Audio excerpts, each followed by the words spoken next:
Welcome to the State Technical Assistance webinar. Today's topic is planning for sustainability across the phases of improvement.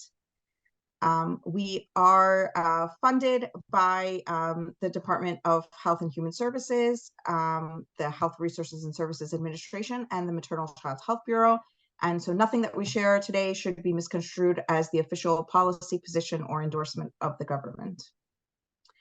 We have two presenters today, myself, and I'll introduce myself. I'm Maria Katradis, and I'm a Senior Training and Technical Assistance Associate at the Children's Safety Network. I'm the Suicide and Self-Harm Prevention Topic Lead for the Child Safety Learning Collaborative, as well as the Data Manager.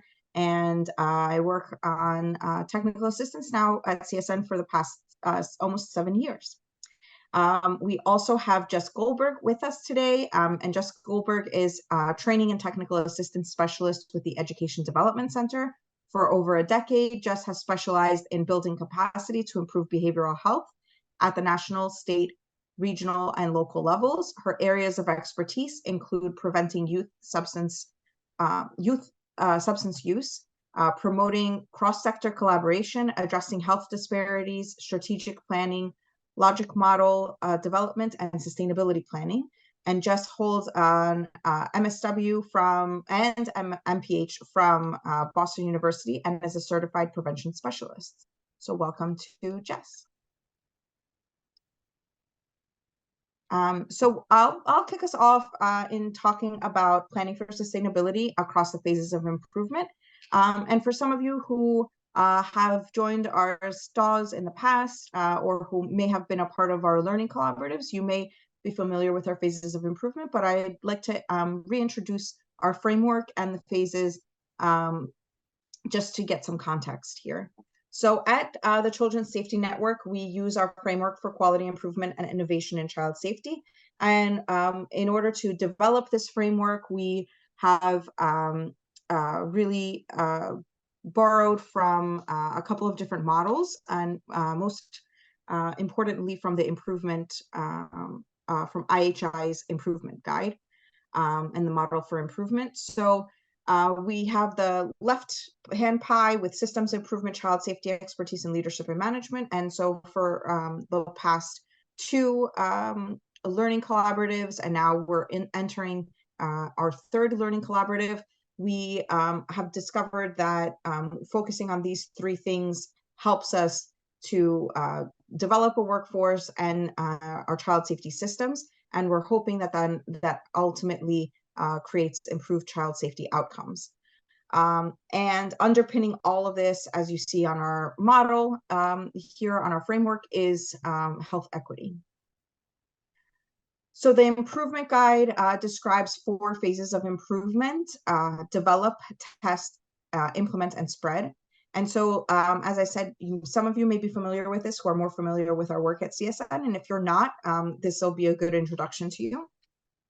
The phases can help you develop the appropriate partnerships and infrastructure, test a change at extremes and on larger scales, and make a change permanent part of your system, and then eventually spread that change to more sites and eventually statewide, all while learning and adapting along the way. So really, that's what we're focusing on, the learning and adapting along the way. The phases balance the tendency to collect full information and extensively study problems prior to taking action, with tendencies to act quickly on a larger scale when enough information isn't sufficiently understood. So we want to make sure that we're developing, testing quickly, documenting any changes or adaptations that we're making, implementing, and then spreading. So following the phases of improvement will allow you to stay on track with quality improvement approaches, and it provides you with a space to experiment and verify what works, how it works, what changes you should be making, what changes can be made, while the risk of failure is still low. So if you're starting off with a single community or with a couple of pilot sites in the beginning, that's a lower risk of failure than saying we're going to implement something statewide right from the beginning. And additionally, it provides you with an evidence base for introducing, implementing, and building confidence in an improvement before moving to adopting to a wider scale. So we hear this pretty often of, well, how do I know that this program or this strategy or whatever you're introducing to local sites is actually working? And it always helps when you have some data from the previous tests that you've done. So you'll see on the slide here, in the develop phase, you're preparing for changing how work or activities get accomplished. In test, you're testing in small scale trials of the new approaches or the new processes. In implement, you're making a change a permanent part of your system, and in spread, there's an intentional and systematic expansion of the number and type of people, units, or organizations implementing the change. So to kind of reframe this a little bit in thinking about sustainability across all of these phases of improvement, it's very easy to think about sustainability at the end of, okay, this is what we're going to implement. Let's make sure that it's sustainable. But we're going to hopefully help you think about this from the beginning of your phases of improvement. So during the develop phase, you and your team will begin to explore your change ideas and develop any processes, materials, curricula, partnerships, etc., that may be necessary to help you start testing your change. Our definition at CSN of this phase differs a little bit from IHI. So if you're familiar with IHI's definition, our experience across the 5 cohorts and in our 2 learning sessions and now in our 6th cohort, has taught us that more attention is needed at the project management and setup phase when working with complex systems. And so we decided to dedicate this phase to those efforts. So in your main question during this phase is, do you have the materials, partnerships, and knowledge to carry out the strategy? So keep thinking about then how you're going to, all of these pieces are sustainable. So you're developing and securing materials and equipment, you're establishing a data system. I'm the data person, so I'm always thinking about data from upfront. You're looking for leadership support, developing your strategic partnerships, both internal within your departments and external. You're looking at finding champions of your work and potential pilot sites. You may be developing a needs assessment to see what's going on in your states or in your communities. You'll be looking potentially at a systems map to really think about how this is this is working within your complex system. And you'll be looking for, hopefully, you'll be looking for evidence-based and evidence-informed child safety strategies. So in the test phase, once you've had the materials or the components for your change idea, you'll begin to look at your small test scaling. And I just put some different variations of what you could be doing on this slide here. You could test at extremes and under different conditions. For example, you might be selecting a few pilot sites with different characteristics and small samples of your population that represent different demographics. This step is necessary to increase your learning and confidence that the change idea works under many different conditions. And you'll begin, hopefully, with some rapid small test scaling with a few pilot sites and very small samples. So this testing, again, allows you to have some low risk of failure. If you're testing in 1 or 2 places and it doesn't work out, then you can quickly move on and find something else to start testing. And so as you but at the same time, you'll also be getting some data. So if it does work, you'll gain confidence that the change will lead to an improvement while the failure is still low. And there's a willingness to adopt the change once you have that information. And so you'll increase the scale of your testing until you determine that you're ready to move on to the next phase. So in this phase, you'll be thinking about if you and your partners have a high degree of belief that in the utility of the change idea. And if so, you can ask yourselves if you have a strong commitment in carrying this out. Is it part of your grant requirements? Is it part of some other programming that you want to offer? Is it part of legislation? We've been hearing that an increase in that, especially on the suicide and self-harm prevention topic team. So you'll want to think about what other factors are influencing your work here. And before you're ready to move on to implementation, you'll want to make sure that you and your partners have successfully tested the strategy and that you've documented the tests and adaptations, as well as the cost implications related to each type of setting and adaptation. So one of the key pieces here is that you're not just testing, you're learning from your tests. And you're trying to think about then based on these adaptations, how you can consider sustainability in these portions. So after you have confidence that the change idea you've tested is an improvement, you and your team can begin thinking about what you need to set in place in order to make this improvement a part of your day-to-day operation of your system. So you'll always consider what needs to be established in the organization or the site to continue work and to maintain your gains. Are there policies, processes, job descriptions, resources, partnerships that you need and to sustain the work? While you might start implementing the change at one site, learning from implementation across a few sites yields the best information. So really taking that information as you're continuing to collect data, you're testing, your learning continues while you're in the implementation phase of your improvement. And so this is the place where most folks begin to consider sustainability, and by thinking about, can the sites leverage existing funding to sustain these strategies? But what I hope you'll start to consider after today's webinar is that there are places for you to consider sustainability before this step. This helps you plan for who you need at the table with you, your levels of capacity, how you're going to fund and run programs after grant cycles. And of course, my favorite example, and everyone on the CSN team, potentially if you've been in any of my topic calls, you're familiar with, is my favorite example of planning for sustainability helps you prepare for what will happen if your main team members or your main champions who are leading your initiatives win the lottery this evening and decide to travel the world starting tomorrow. How will you sustain your work? So once you've developed the processes, policies, job descriptions, resources, partnerships to move forward, you're ready for spread. So during the spread phase, you'll work to have more sites adapt the change you tested and implemented in the previous phases.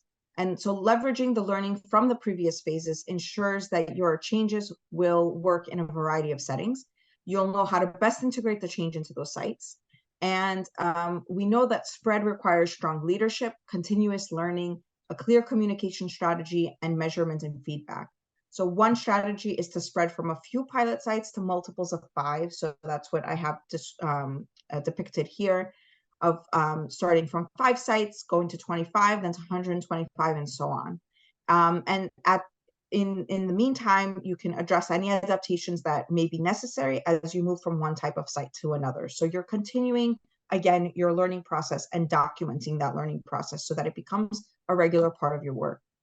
And by the time you get to this phase, you should know that your work can and will continue, and that you have already set up a system for feedback, data collection, sharing, and learning. So I would love for us to, if you could, you can go ahead and unmute yourselves. You can share in the chat. Where are your initiatives on these phases of improvement? Where do you think you are in this process? In your states, in your teams? And I'm just seeing who has joined us. Lovely to see you all today. So you can go ahead, either enter it in the chat, or you can go ahead and unmute yourselves and let us know where you are in your initiatives. And you can be at any of these phases of improvement for a number of initiatives happening at the same time. So you could have an initiative that you started a few years ago and you're in spread in that one, and you're starting all over again with a new initiative and you're in develop. So I see Danye has shared develop. Danye, would you like to share what you're working on, or what you're planning on working on?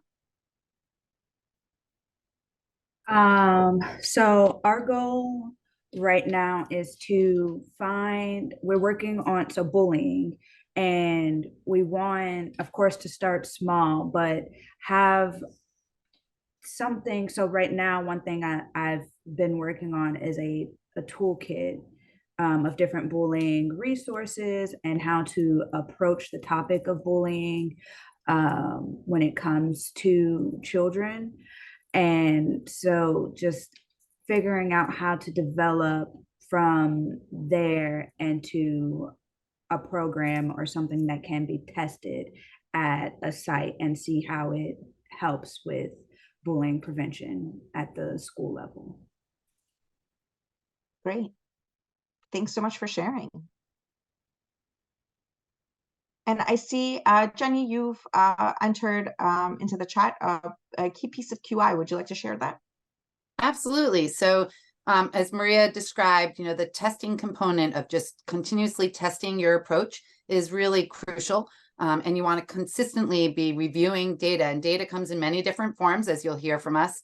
But it's really at every step of your phases of improvement, you're continuing to test, even at implementation at spread, and review how did that test work out. And then you determine, are you going to adapt that test that you did and change it a little bit to better fit the circumstances? Or are you going to take it on wholly because it's showing that it's actually working and it's getting you towards the improvement that you're seeking? Or is it just not the right fit at all, and so you abandon it completely and then start with a new test?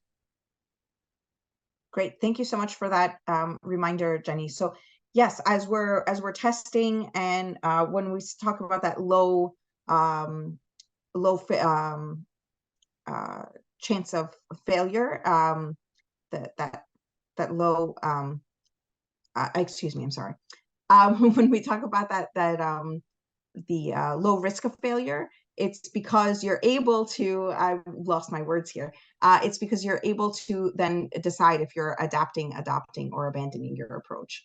So yes, we definitely want to keep that in mind. That just because you start developing something doesn't mean that you need to keep going if it's not working for your state and your communities and your pilot sites. Great. Anyone else to let us know where you are in your initiatives and your phases of improvement? Dana? Maria, go ahead. No, go ahead. I'll add my comment afterwards. Well, I see a great number of my colleagues here in Kansas on the line, and I'm very thankful for them. I feel like we have been stuck in a stage of contemplation and haven't gotten to the development stage yet. And maybe that's because we haven't met as a team to discuss an actual project to work on for this learning collaborative. And I guess maybe I'm a little bit hopeful that you all might be able to help facilitate some conversation with us. Yeah, absolutely. I look forward to working with you all about it. Great. All right.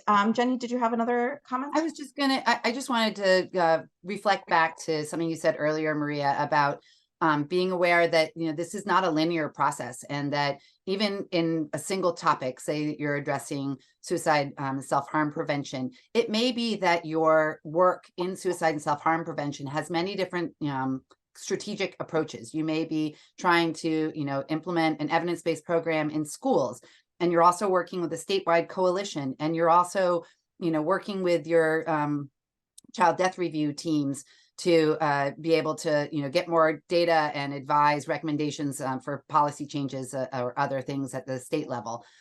And so those are all different strategies, and they may all be at different phases of improvement. And so that's something to be aware of, is that your work is not intended to be linear, where it just starts at point A and goes to point Z, that you have a portfolio of improvement where things can be all at different stages or phases of improvement, and that you're just keeping this model in mind of developing, testing, implementing, and spreading each component of that work, moving towards your overall aim to improve suicide and self-harm prevention.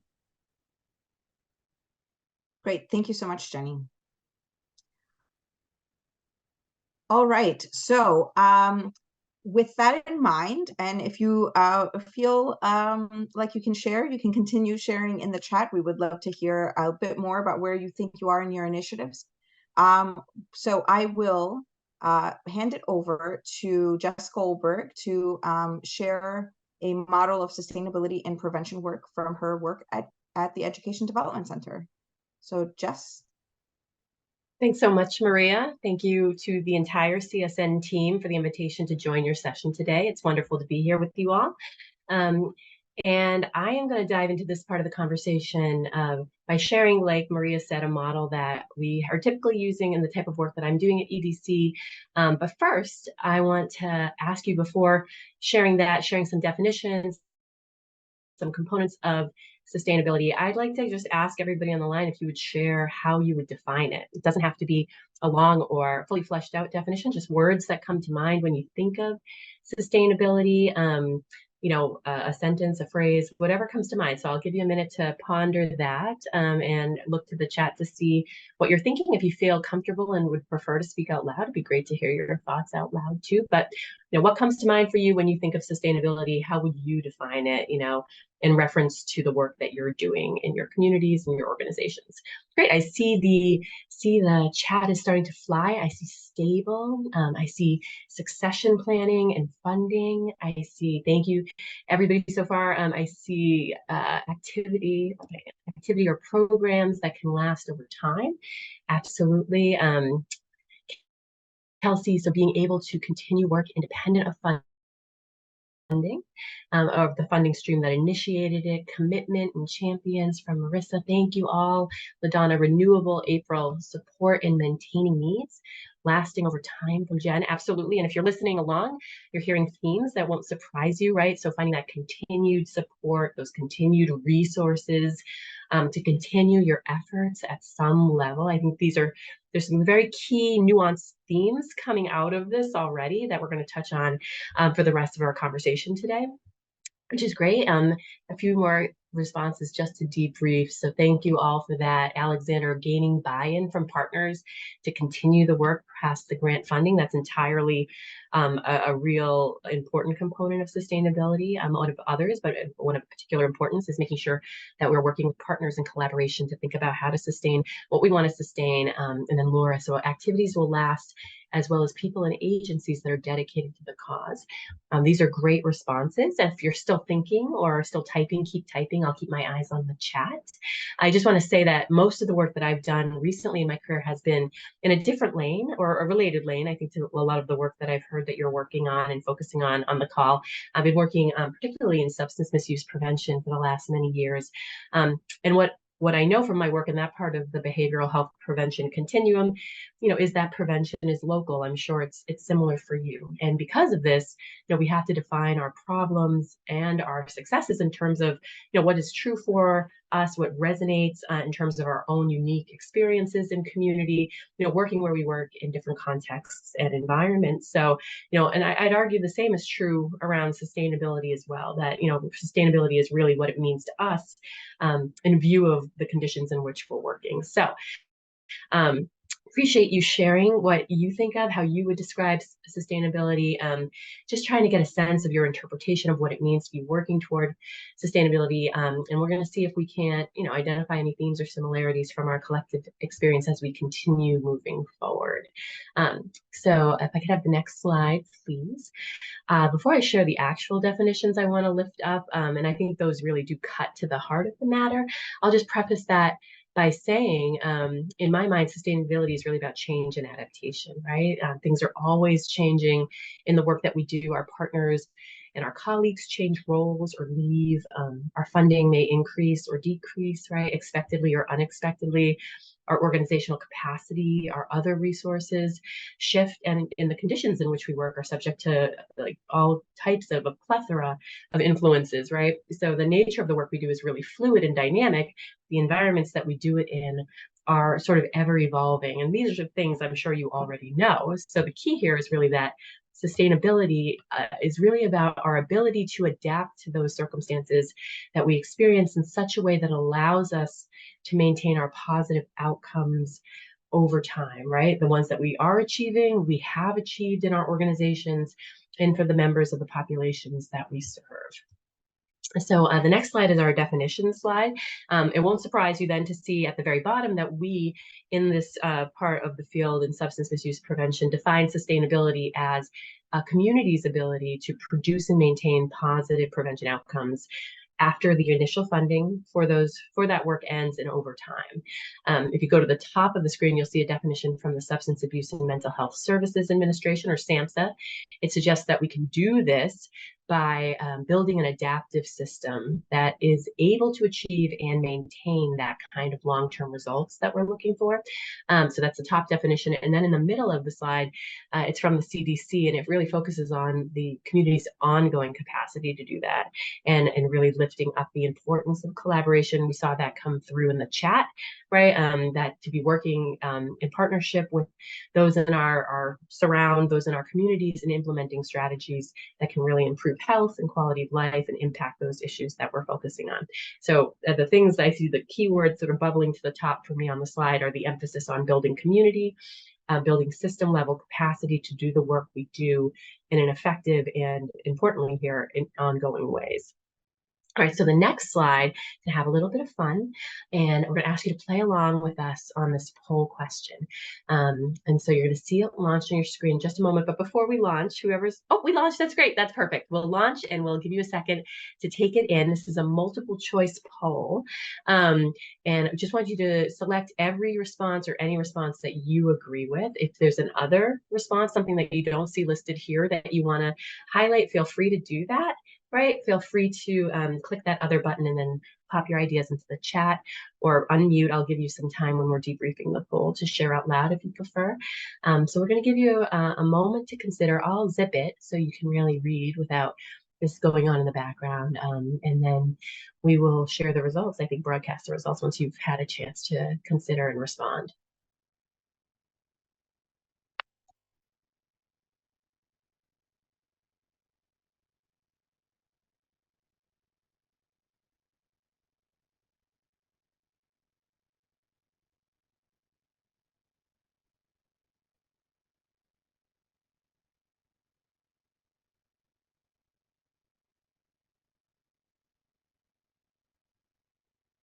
Right, not sure if folks have had an opportunity to reflect. Looks like a fair few have. So we've got some variety of responses. So I'll just debrief what I'm seeing. So it looks like the top response, finding ways to make all of our prevention outcomes last. And in kind of descending order, something we can and should work on now, not just about money, making sure that staff keep their jobs, securing a grant before our funding ends, and then other. So if you were the one or two people who selected other, no pressure, but if you want to share, feel free. And I will talk it through each of these. There are no trick questions, but I will say each question could be answered in a variety of different ways. So that first one, finding ways to make all of our prevention outcomes last, I think this one might be technically a trick question. The trick here is that we're really looking, I think, to sustain those outcomes that are positive. So, and it might have just been the language we used that wasn't clear enough, but I do think, it is about being able to discern what is most effective in what we're doing, and really look to find concrete ways that we can sustain the work that leads to those outcomes, to those positive outcomes. But if we're not achieving outcomes, or the outcomes are moving in the opposite direction than what we thought they would or what we need them to, certainly we don't need to think about sustaining those, right? So this is really about positive prevention outcomes. The next one on the list is making sure that staff keep their jobs.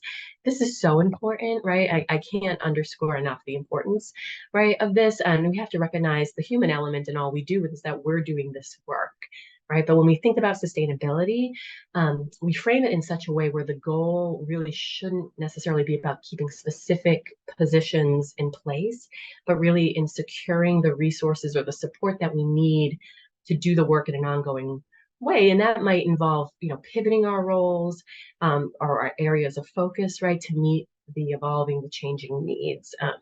So securing a grant before funding ends, it definitely can feel this way, especially, when we reach the end of a grant cycle. If you've worked in soft money, grant funded environments before, I'm sure you have, it can be, incredibly stressful. And at least in my corner of the world, most of the work is grant funded, such that the grant funding is actually one of the more reliable sources of stability in our work. But tying this in with the next response option, sustainability is definitely not just about money, right? There are many ways to think about sustainability. And I'm not about to sit here and pretend, again, that funding is not of supreme importance when we talk about sustainability, but it's definitely not the only way to do it. And then something that we can and should work on now, yes, absolutely, right? Wherever you are in your grant cycle, in your project implementation, or your action plan, now is the right time to think about sustainability, and the earlier the better.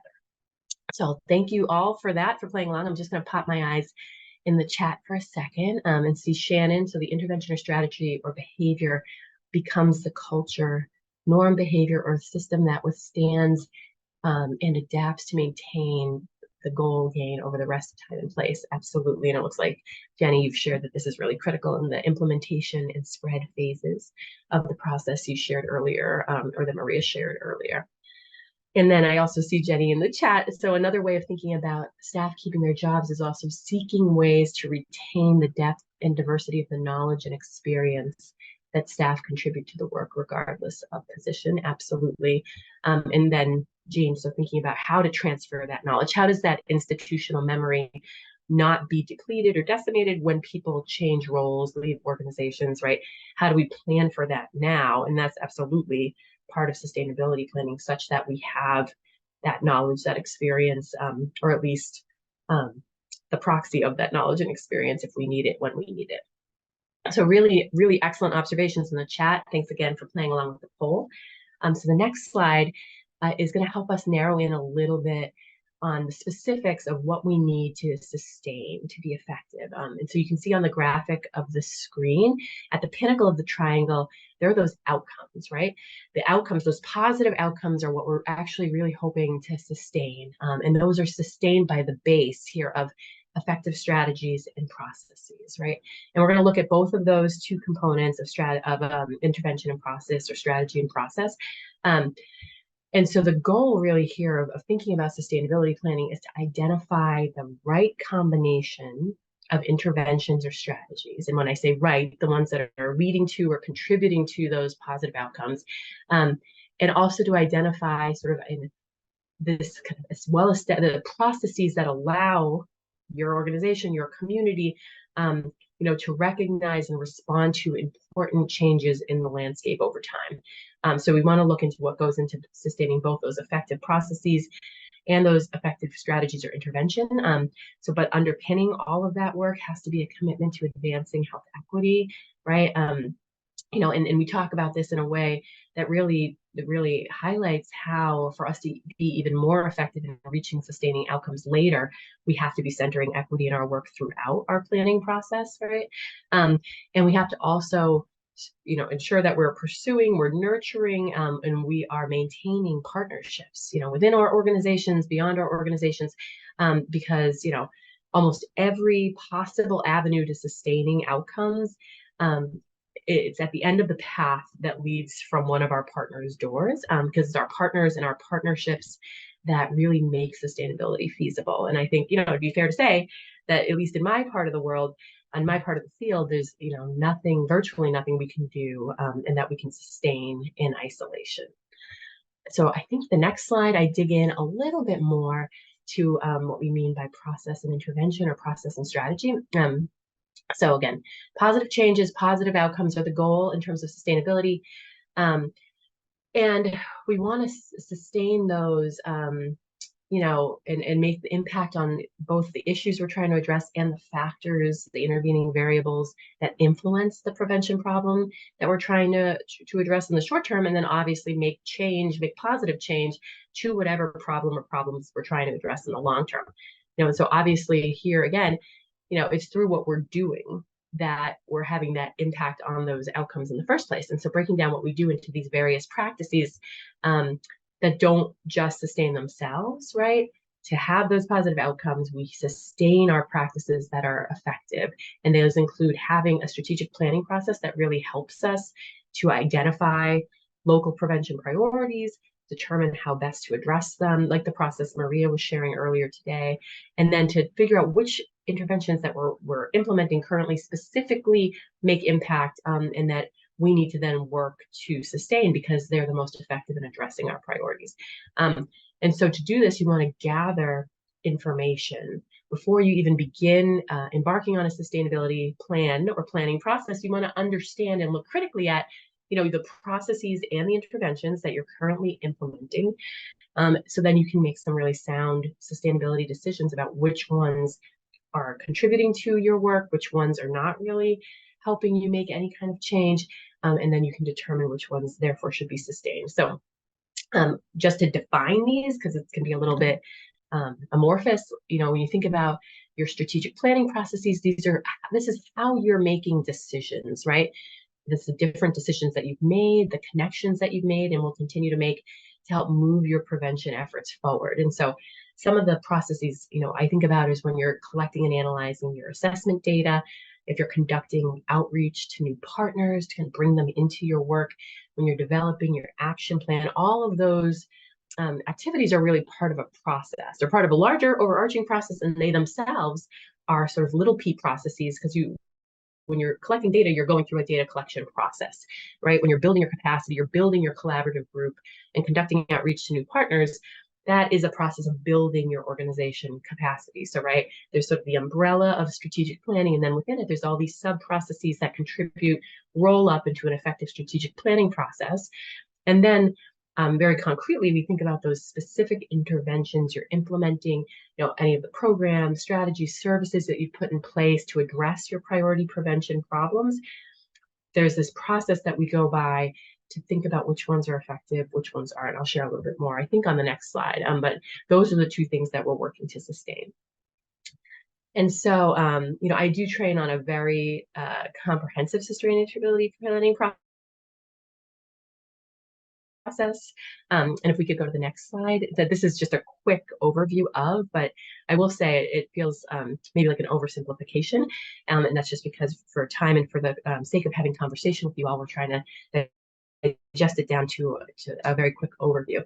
But let me just say that this is, a multi-step process. It's intensive, it's worthwhile, but none of this is easy. None of this is done in isolation, certainly. So this, there are several steps involved in putting together our sustainability plan, but it really starts with figuring out, again, which of the intervention and processes you need to sustain. And to do it, you use the criteria, these considerations on the slide, sort of simplify a criteria we use. And it's really about just figuring out, which ones are working well, which ones are not working well, and are there any new interventions or processes that need to be implemented to respond to your changing environment, right? So that inventorying process is incredibly important. It needs to be done in collaboration with colleagues, with partners, and it's where you would work together, look together, and take stock of your current efforts to determine, again, which are working for you, meaning they're contributing to positive outcomes related to your priorities. And then once you've identified those most effective processes and interventions that you're implementing, you can begin the process of planning to sustain them. So the next slide are the top, I think it's the next slide where I show you the steps in the sustainability planning process. And so it's really designed, this process, to help move a community from process to action, right? Or understanding to action. And because some people are not process people, I always like to ask, how would you identify yourself? Are you someone who is more of a process person, meaning you like taking part in these kinds of planning activities?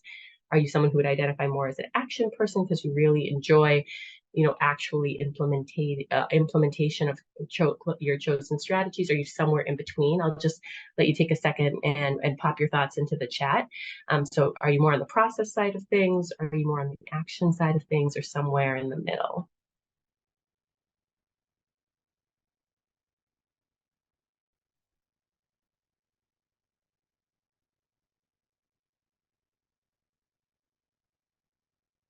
In the middle. Thanks, Jenny. How about other folks? I'm in the middle myself. I am definitely in the middle. I go either way with this one. So I see a lot of people in the middle, a lot of middle ideas than action. Middle, I can do both. I think Kelsey enjoys the conceptualization part more. I definitely hear you, feel that. Process from Sophia. Any action-oriented folks on the line? Let's just do it. Like Nike says, just do it. Right?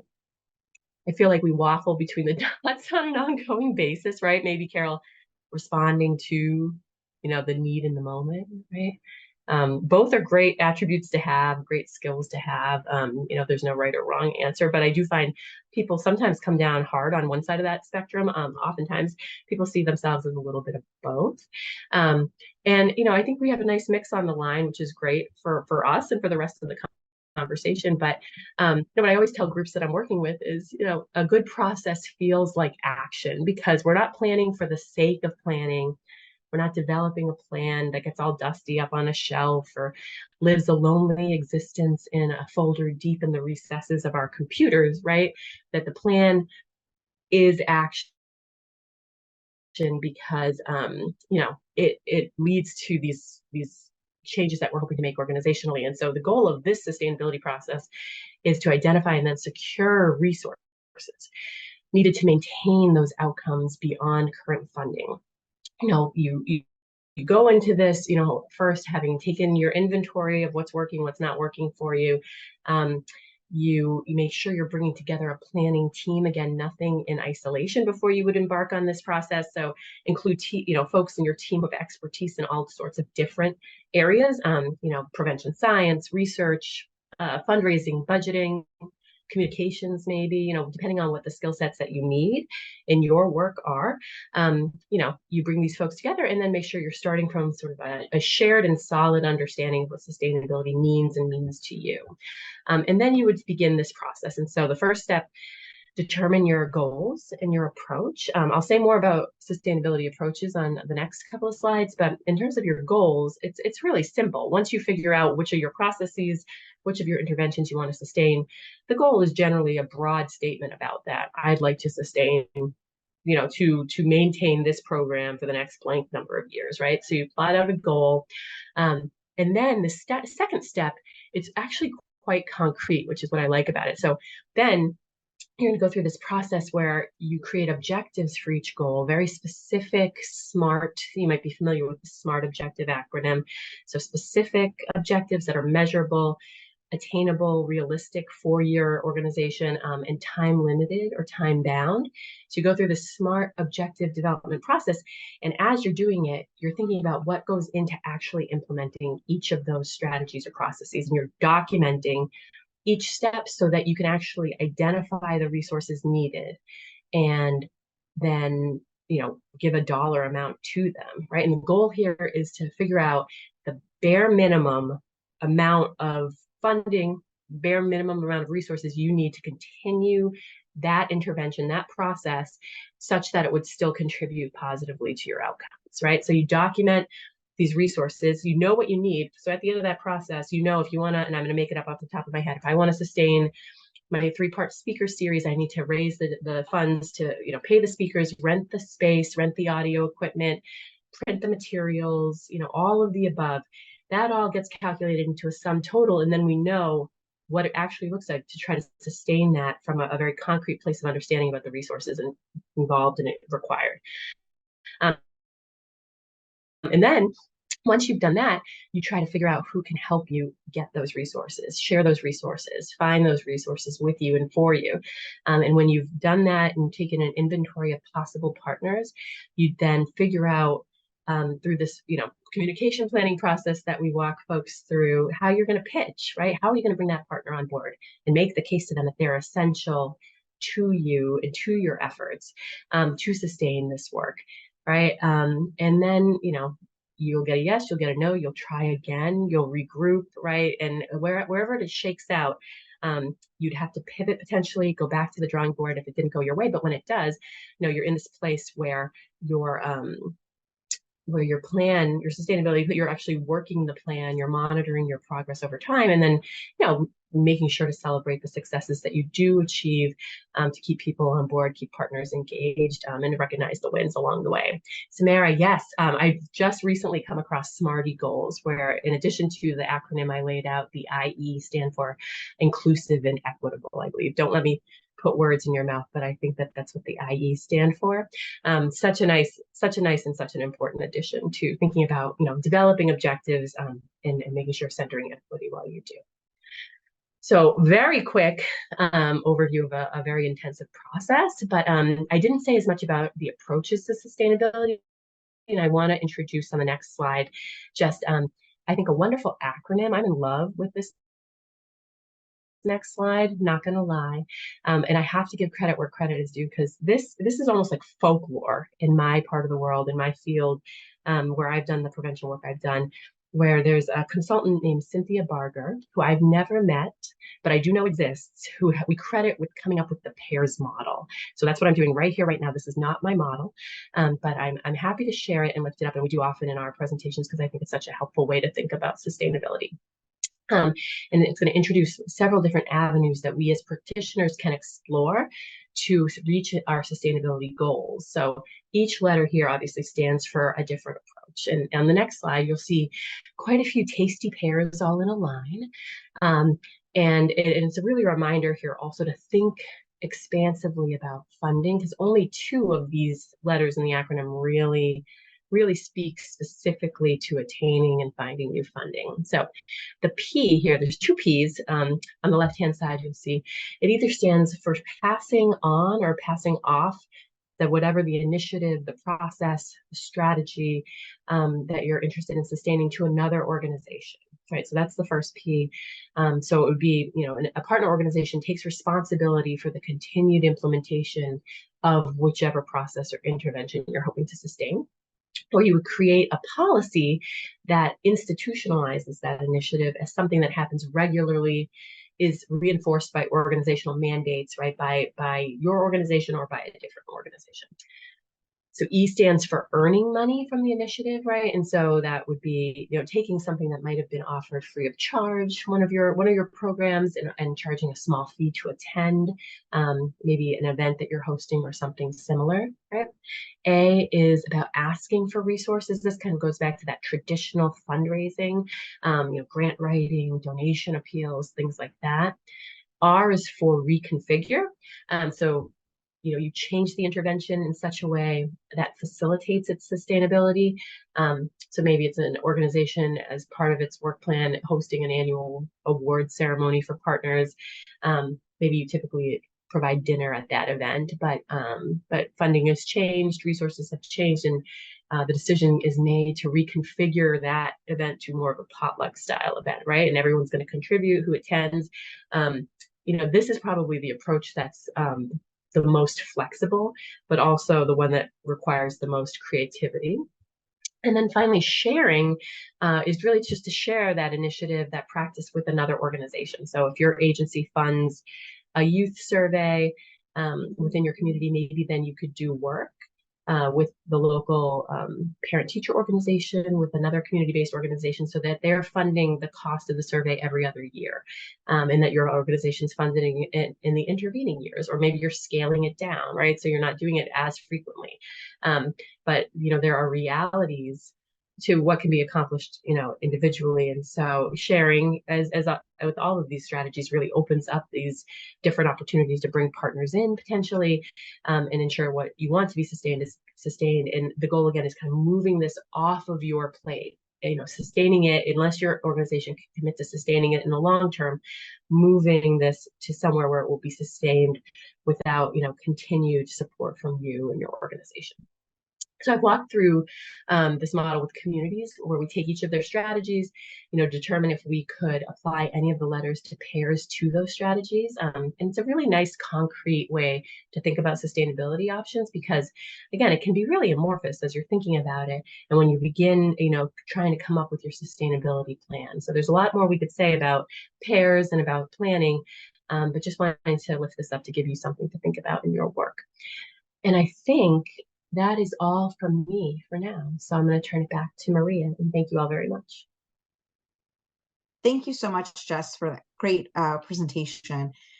So we want to pause here and make sure that you have an opportunity to ask questions, maybe share a little bit about what you're working on, and what you're thinking about for as a result of Jess's presentation.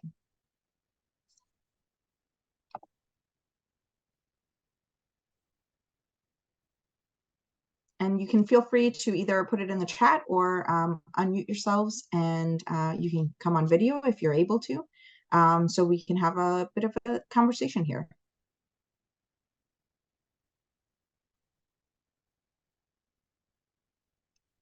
Sim, I saw that you shared in the chat that you're using Smarty Goals. We're happy to hear that.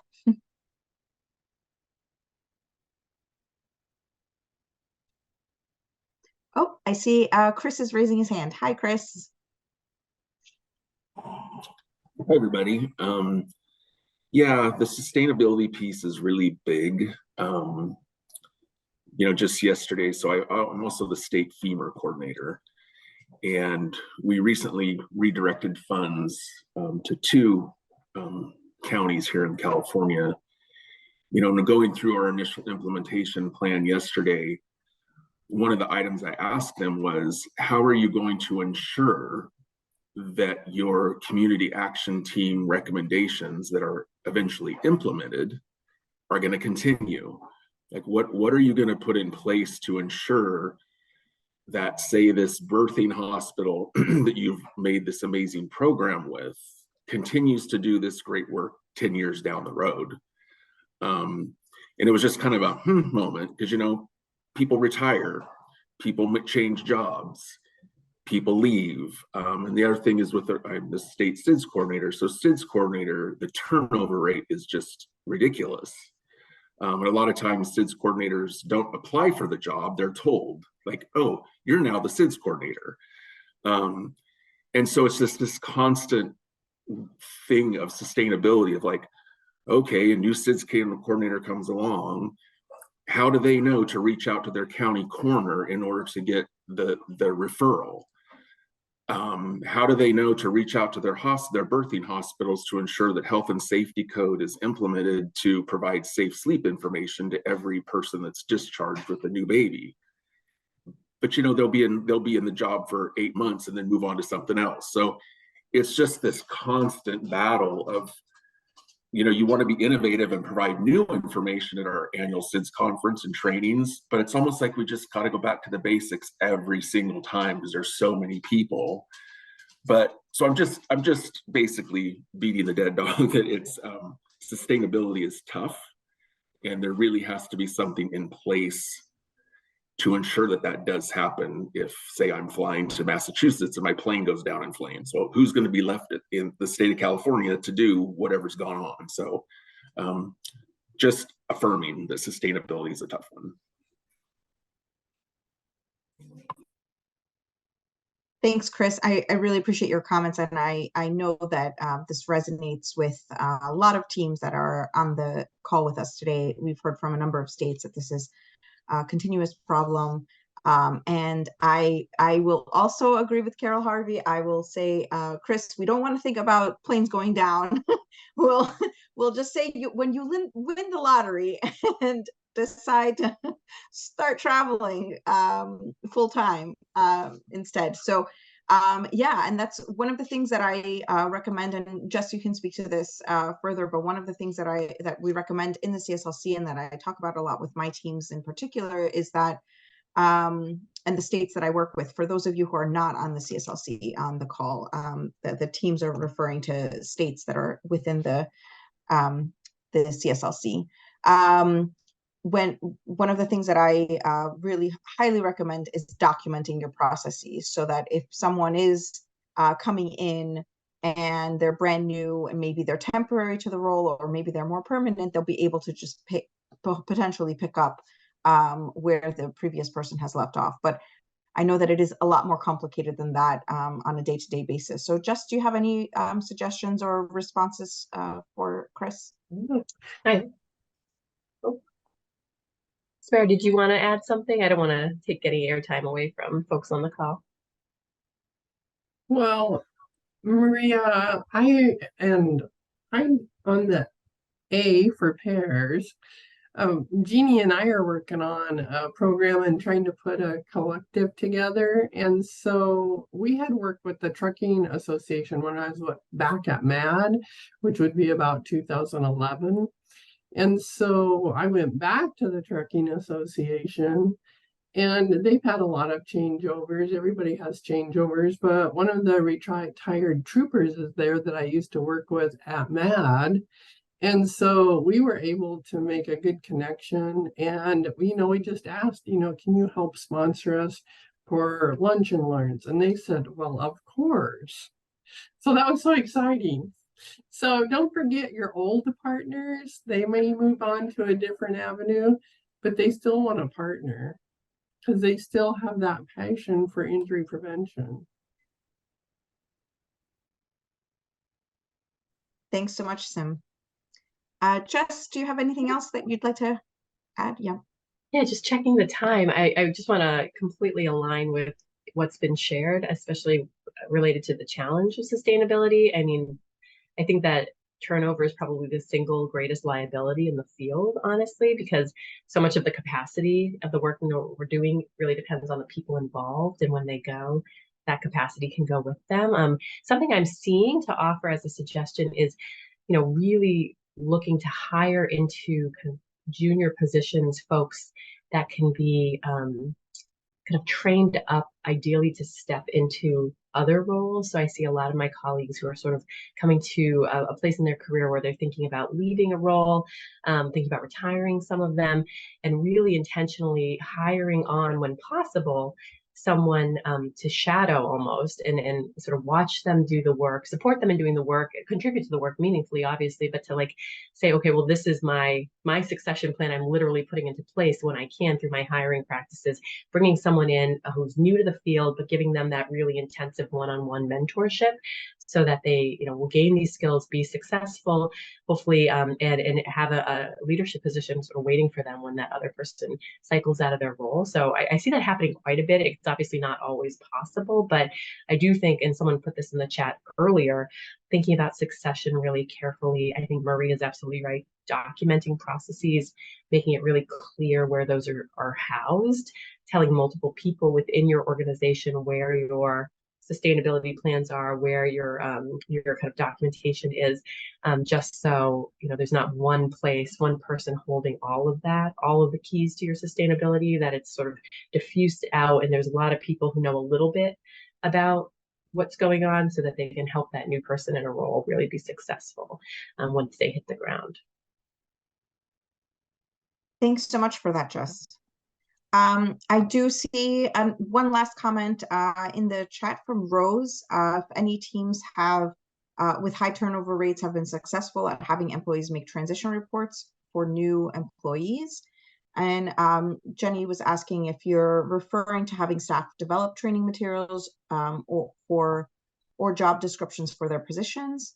And I actually have a question for that as well. If you're what I was recommending was that the staff are documenting their processes as they're doing them, not necessarily just for succession. But if you have another question, I'm more than happy to answer.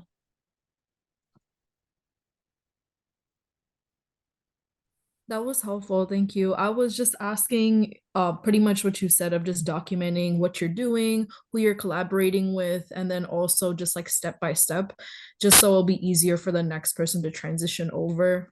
So you kind of got that. Thank you. Yeah, and it also helps, if someone is temporarily out, like if someone goes on leave or has to go on detail to another position. I know Jenny's smiling because I was on leave for a few months. So all right. Well, thank you all so much for joining us today. Just sharing the last slide. We do have an evaluation in our chat, and we hope that you'll give us some feedback. We practice what we preach with quality improvement at CSN, so we do take your feedback into consideration. If you have any topics that you'd like us to cover in upcoming state technical assistance webinars, please let us know. We do try to be as responsive as possible to all of the states and jurisdictions that participate and that ask us for technical assistance. So we do hope that you found this to be very helpful. Thank you again, Jessica, for joining us today. And thank you all for taking some time to meet with us today and to learn about sustainability. We hope you have a wonderful and safe afternoon, and hope you have productive and sustainable practices going forward. All right, take care, everyone. Thank you so much.